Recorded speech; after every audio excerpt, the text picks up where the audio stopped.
Hello friends, today's interview question is: as a Scrum Master and Agile coach, how can you promote T-shaped skill and eliminate silos within a single team?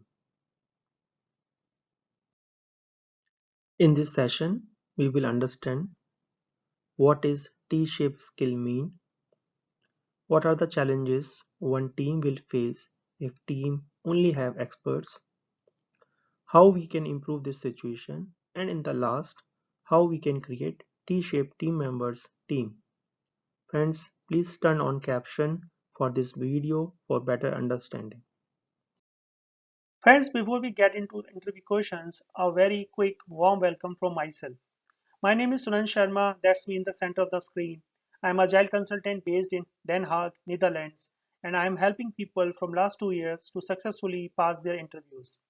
I always do that by giving you top scoring real world interview questions with detailed answers you can't find anywhere else. Friends, please make sure you subscribe by clicking the button below the video, and then you won't miss out any of the weekly videos I'm uploading. And I would also appreciate your support if you gave a video a big thumbs up in a form of a like. Your one like is a big motivation for me because that's tell me you enjoy the content and I will create more for you. Thank you very much. Friends, before we start, please turn on the caption for this video for better understanding. Okay, let's understand what is T-shaped skill mean. The concept of T-shaped skills or T-shaped person is a metaphor used in job recruitment to describe the abilities of a person in the workforce. The vertical bar on the letter T represent the depth of related skills and expertise in a single field, whereas the horizontal bar is the ability to collaborate across disciplines with experts in other areas and to apply knowledge in areas of expertise other than one's particular person own. The term T-shaped skill is also common in the agile software development world and refers to the need for a cross-skilled developers, testers, DevOps engineers in a Scrum team. It is perfectly acceptable to have specialists or experts on an agile team, and I suspect a lot of productivity has been lost by teams pursuing each team member able to do everything. If my team includes the world's greatest database developer, I want that person doing amazing things with our database. I don't need the world's greatest database developer to learn JavaScript. But how do you balance the work or make sure there is enough work for that database developer every sprint? To better see the impact of specialists, let's look at a few examples. We see a four-person team where each person is a specialist or an expert. Person 1 and 2 are programmers and can only program. This is indicated by the red apples. Person 3 and 4 are testers who do nothing but test. They are indicated by yellow bananas. You can imagine any skills you would like, but for these examples, I'll use programmers and tester. Please note the four-person team here is capable of completing 4 red tasks in an iteration and 4 yellow tasks in an iteration. They cannot do 5 red tasks or 5 yellow tasks. But if their work is distributed across two product backlog items as shown in this slide, this team will able to finish that work in an iteration. But any allocation of work that is not evenly split between apples and bananas, work will be impossible for this team to complete. This means the expert team A could not complete the entire work in any of the allocations shown in this slide. Let's consider how the situation is changed if two of the specialist team members of team A are now each able to do both apples and banana work. I refer to such team members as multi-skilled individuals. Such team members are sometimes called generalists, but I find that misleading. We don't need someone to able to do everything. It is often enough to have a team members or two who has a couple of skills a team need rather than all of the skills T-shaped. This team can complete many more allocations of work that could the specialist team A. This slide shows all the possible allocations that become a possible when two multi-skill members are added to the team.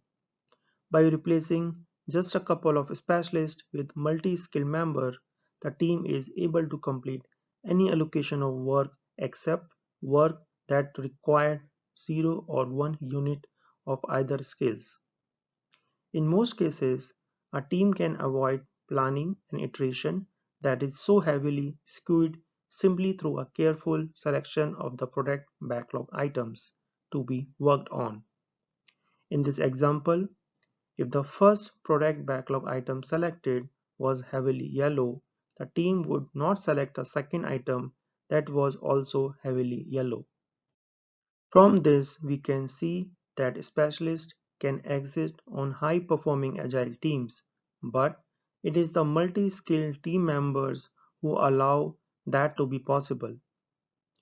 There is nothing wrong with having a very talented specialist on a team, and there are actually many good reasons to value such experts. But a good agile team will also include multi-skilled individuals. These individuals can smooth out the workload when a team needs to do more or less of a particular type of work in an iteration. Such individuals may also benefit a team in bringing more balanced perspective to a design discussions. Being a T-shaped person means having skill that can be useful across other domains. Having T-shaped roles means encouraging team members to fulfill a number of roles. Learning the skills needed or already having the skills in place means people can either slip straight into the role or they may have to seek out learnings, coaching, and mentoring. And that's where good management, team, and coaching engagement can come in. It is important to realize that in a coaching role, you should not try anything or change this approach. You can point out the opportunity for improvement to the team, help them brainstorm potential ideas, and share your thoughts on the different options. However, in order to have a self-organizing and a self-managing team, the team needs to decide to change and what method they want to try. As a coach, you should be observing the team and their processes and interactions and sharing those observations. Your observation is that people on the team tend to hold on to certain type of work and your experience tells you that does not promote a cross-functional team. You can also explain the benefit of having a cross-functional team or the risk of not having a cross-functional team. Once you share this observation, it's on the team to decide if and how to take action on it. So yes, retros discussions are the way to start, but if that does not work, it is perfectly appropriate for you to have a one-to-one conversation with someone in your team.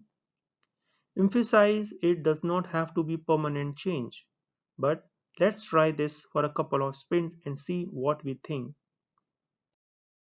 Elimination of silos means that people do not work alone. Next time some component needs a new feature, make a deliberate choice that it will not be implemented by the person that always did it, but by someone new. This is a great chance to find out whether the documentation that exists in your documentation system is enough for a new person to figure it out. T-shaping means that people do stuff out of their comfort zone. Next time you need a DB problem, fixed, ask anyone else rather than the DB expert to do it. Of course, he can pair up with the existing DB expert if he cannot work it out themselves, and also allow for additional time to this new member. Friends, if you have learned something new today, please give a like to this video. And if you are new, please do not forget to subscribe for more such videos in future. Bye, have a nice day.